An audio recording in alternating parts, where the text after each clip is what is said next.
Hi everyone and welcome to this video. We'll talk about the three regions of the world today.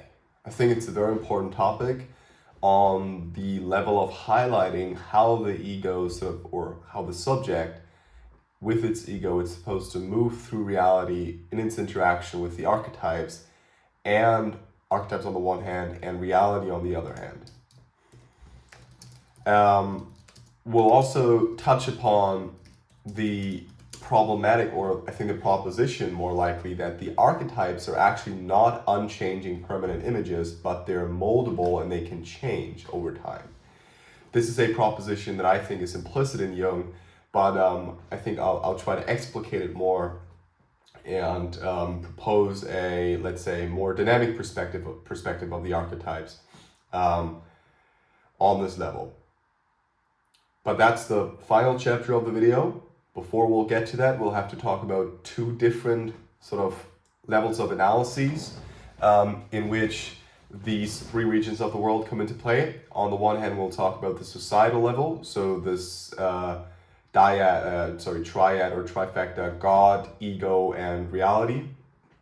And then we'll talk about or archetype. You may replace God with archetype. And then we'll talk about the second level, which is sort of the ego reality level. We'll leave out the archetypal level here because I think these are two different levels of analysis that we can discover here. And again, if stick around, because then finally we'll talk about the development of the archetypes. And if you're interested in this content, then please leave a comment below and let me know if you what you think. And again, this is somehow experimental, the video. Especially the final part, so do let me know what you think, and if you want any other videos on this topic, then also let me know, and don't forget to subscribe to the channel. As an introduction, we'll have to sort of note that what we're talking about, of course, is the level of, or the perspective of, psychoanalyst Carl Jung. So we're not talking about sort of general psychology here, although in this channel we talk about general psychology in some videos, but in this video in particular we'll talk about Carl Jung's perspective on the subject. And more particularly, what we're doing in this precise video is mixing Jung's perspective with a sort of mythological approach to understanding the subject, which Jung did himself as well. He called the myths and other sort of sources that he drew upon, he called them products of the psyche, and he treated them equivalent to dreams, because for him, and I'm convinced that that's pretty much holds true, that's what they are. They are products of that we produce, and thus they are products of the psyche. This particular myth plays into the sort of myth of the hero. So sorry, I'm just noting down timestamps here for you later. That's why I'm sometimes writing something. I'm not distracted, but I'm writing down timestamps. So the perspective that we're talking from, right, these three regions of the world, this problematic arises in the context of the question, what is the subject supposed to do in the world? And the response of Jung, of course, is the myth of the hero, highlighting the hero's myth, that the hero's journey that to some extent characterizes the subject's sort of movement, again, in these three world regions as we'll come to see, as a sort of mediator. And this is the sort of background that we have to sort of consider, because again, why are we concerned with this? Why do we care? And I think the reason why we should care is because we want to answer the question, what are we supposed to do in the world, right? What are we supposed to concern ourselves with in our day-to-day lives?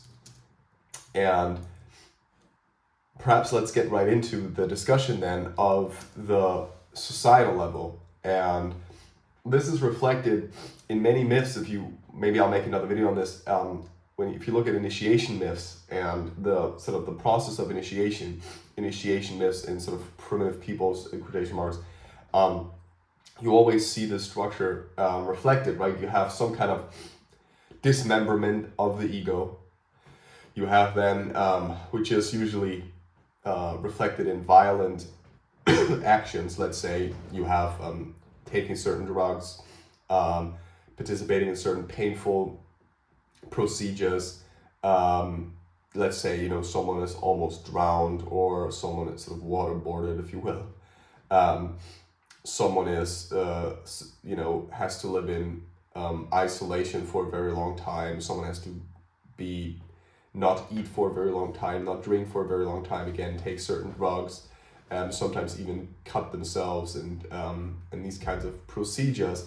They're all supposed to break down the structure that we refer to as ego. And to recap, and I've talked about this in many other videos, if you're interested, then again, go to the channel, or maybe there are some videos in the description that explain this. But the ego is the sort of the narrative fundament of the, let's say, identity as we think of it. So if we think of the ego, we think of the core of the psyche that has the function of holding together that which we are, right?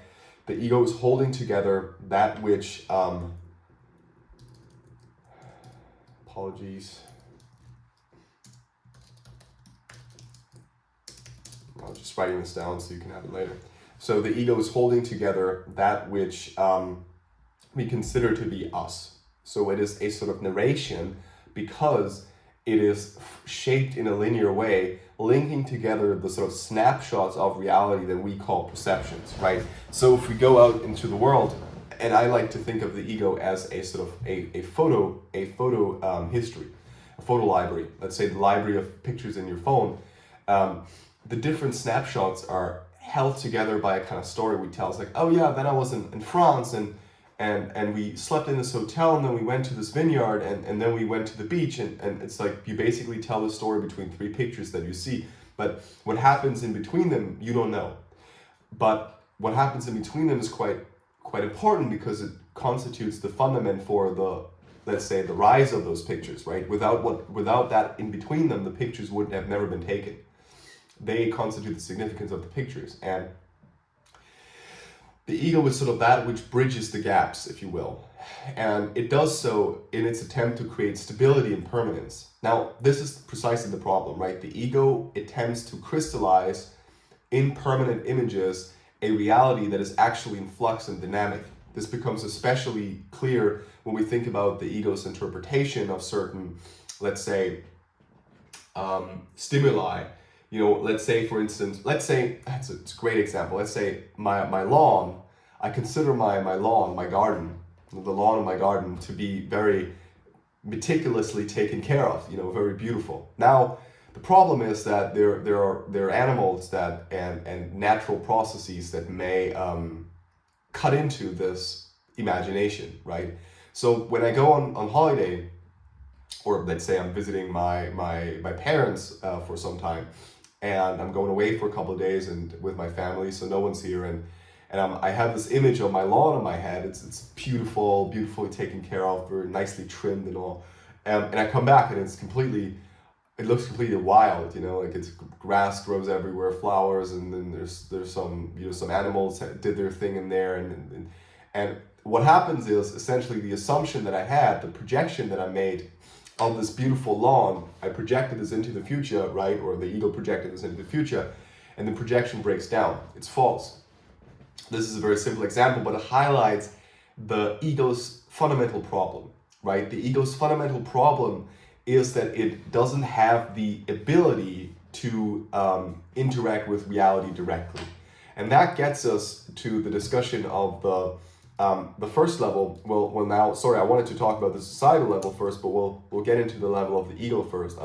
This is what I like about sort of recording these videos in a stream of consciousness, because it makes more sense than simply following a rigid structure. Precisely what I'm trying to convey in this video, by the way. But basically, the ego is detached from that which we call reality. The ego builds a level of narration which is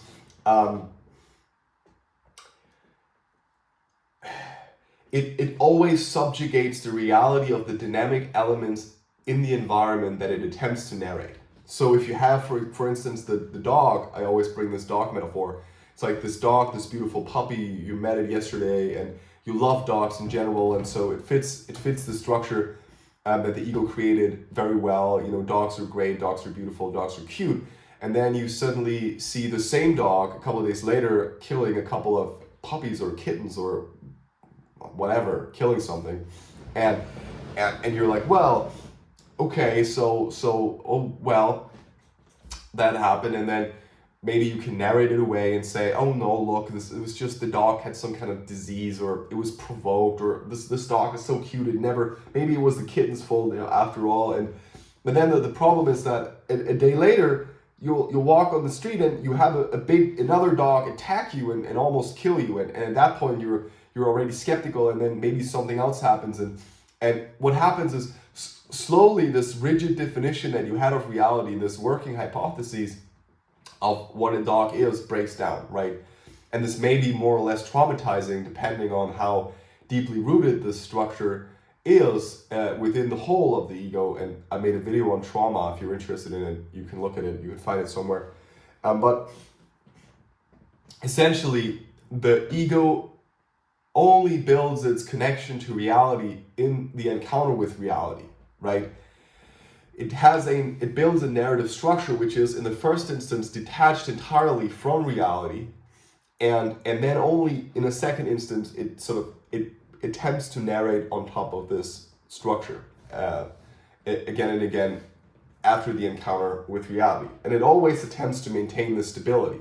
And so now the question is, what then is the sort of three world regions, or this mediating function of the subject in relation to the individual in the first instance?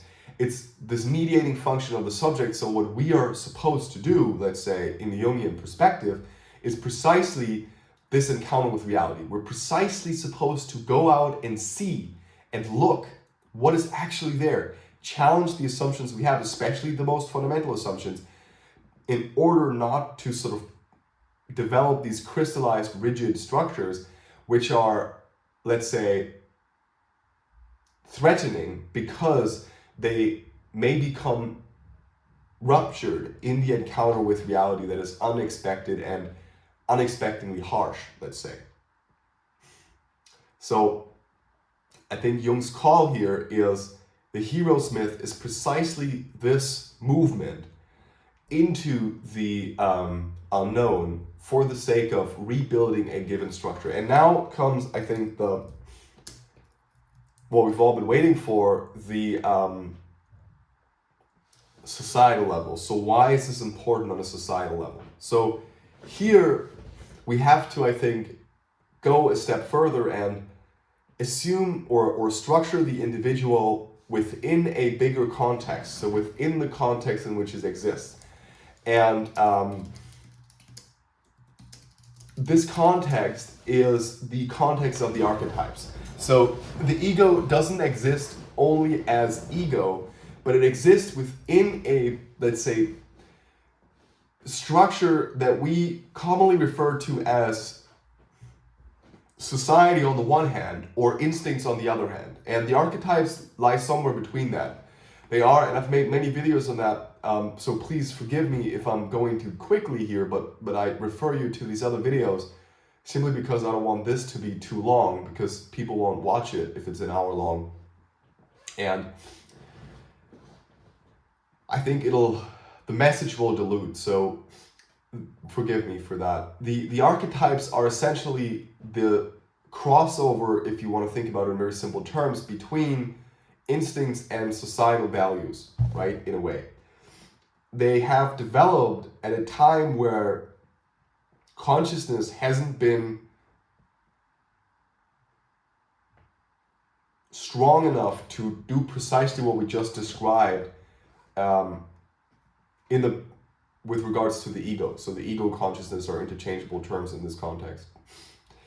And they have developed in the interaction with nature, with the sort of context in which the subject, so humans, live and exist, as that which humans have already done. In that, they form the trajectories along which human behavior and at the same time, or by the same token, better put, human experience is structured and nature is structured. these trajectories can be imagined as something like the shelves on the bookshelf behind me, the individual compartments of the shelf structure where certain content is situated. So essentially, they are the brackets within which content that the ego encounters can be placed, right? And by virtue of that, they impose a certain limitation on the action of the ego. And this limitation is precisely what is at stake here, right? If we say, why is it relevant for the ego to do anything in the context of these archetypes, then we have to first respond to the question, why do the archetypes have anything to do with the ego at all, or with the subject at all? And the answer to that is because they impose a certain limitation on the ego. And this is very important because people often think, and I often highlight this here on the channel, that the ego has a sort of power to do whatever it wants. We can go out, we can be whatever we want, we can do whatever we want. It's like everything we see around us tells us precisely that that is not true. Like we cannot do whatever we want. We're limited all the time. Even if we do not consider the unconscious as a sort of factor, a factor properly speaking, that is always making limiting gestures upon us, we are not free to do what we want simply because we're limited by so many aspects of our own existence, the archetypes being one of them, or one of them and all of them depending on the situation in which you interpret. But now the ego is sort of the ego has imposed upon itself this limitation. Now the problem is, and this gets us to this mediating function of the ego, finally, the problem is that the archetypes have even less of a connection to reality than the ego, right? Because the ego, at least the ego is that which can potentially submit itself to reality, properly speaking. The archetype doesn't have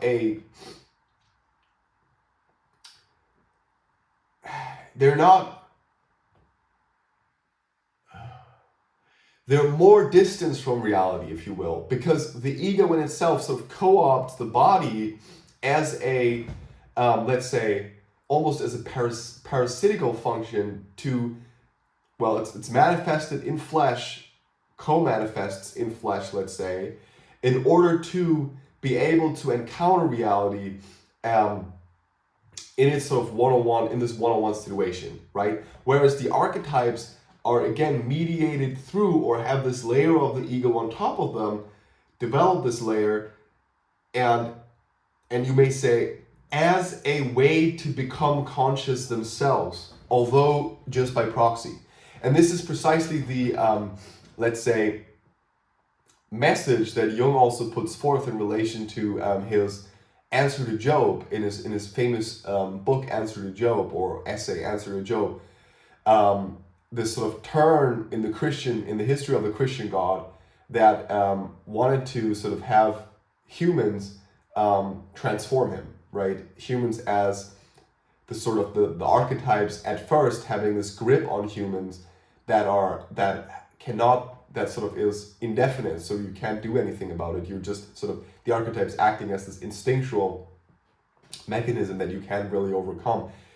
And then moving towards the archetypes as this possibly moldable fabric that then again molds you, right? And so if we think about these three world regions, properly speaking, so on the societal level, you have on the top, you have the archetypes, on the bottom you have reality, so you have heaven as the archetypes and hell as reality, and in the middle you have the individual, and the individual only properly arising in this sort of liminal space of migrating between heaven and hell.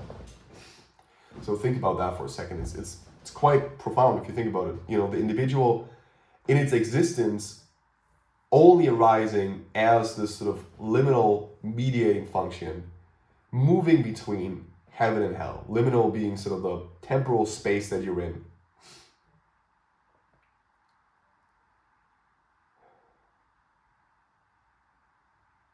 I think it's quite profound if you think about it, because it gives the existence of the ego so much profundity beyond its own existence, right? It doesn't have a, now the reason why we live doesn't limit itself anymore to us and to our own existence, but it gives us a reason to exist in relation to a collective that is precisely born out of the encounter with that which is real and the study of that which is not real anymore, let's say, in order to then manifest that which is real within that which is not real anymore. Because we're always delayed, right? If you will. You know, we go into nature, we're like, oh yeah, this is that way and this is this way, and it's already different, right? It changes, it's in flux to that extent, and what we can always only do is attempt to, and this is precisely the way I imagine it, like a triangle, like an upside down triangle, where you have a lot of input on the top, and that input trickles down, and as it trickles down, it becomes less and less prone, or less and less strongly reflected, until only a little bit filters through to the archetypal level, ultimately in the end. And this is precisely how I think the process of ideation, let's say, works, right? And let me just briefly write this down. I have an image of this here.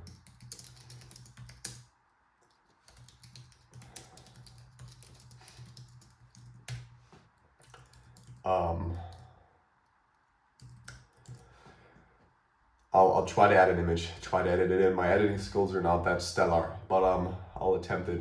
But yeah, this is precisely how I think sort of religious ideas ultimately also become archetypal ideas in their prevalence over time, right? Their reflections, they reflect, in the first instance, they reflect a certain archetypal dynamic, right? They manifest themselves within a certain reference to, intertextual reference to an archetype, in order to then slightly change it, right? And if this slight change, it's a process again. It's kind of akin to the process of evolution, right?